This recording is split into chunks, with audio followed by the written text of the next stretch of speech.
السلام علیکم عزیز طلبہ، آج کی اس ویڈیو میں آپ کو حروف تہجی کے بارے میں بتا دوں گا کہ حروف تہجی کیا ہیں اور انہیں حروف تہجی کیوں کہتے ہیں۔ تو آئیں دیکھتے ہیں حرف یا حروف۔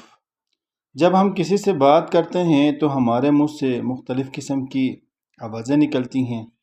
ان مختلف آوازوں کے مختلف نام رکھے ہوئے ہیں، جیسے الف، ب، پ، ت، ٹ، ث، جیم، چ، ح، خ، دال، ذال، ر، اڑ، ز، ج، سین، شین، صاد، ضاد، طوئی، ظوئی، عین، غین، ف، قاف، کاف، گاف، لام، میم، نون، واو، ہ، حمزہ، چھوٹی ے اور بڑی ے۔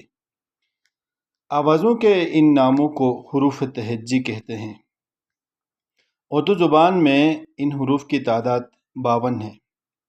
ابھی یہ جو سامنے آپ کو بتا دیے، یہ حروف مفرد حروف ہیں۔ ان کی تعداد 37 ہیں۔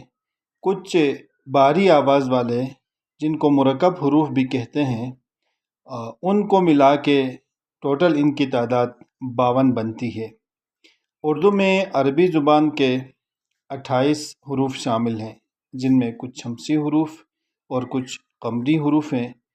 عربی میں پ، ٹ، چ، دال، اڑ اور گاف یہ شامل نہیں ہیں۔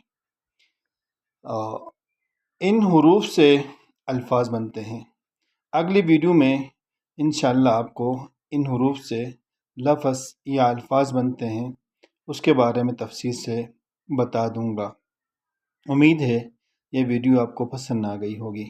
اگر پسند آ گئی ہیں، آپ چینل پہ نئے ہیں تو آپ لائک کریں، آپ فالو کریں اور سبسکرائب کریں، اور کومنٹس میں بتا دیں، کومنٹس میں ہمیں بتا دیں کہ ہماری ویڈیو آپ کو پسند آ گئی۔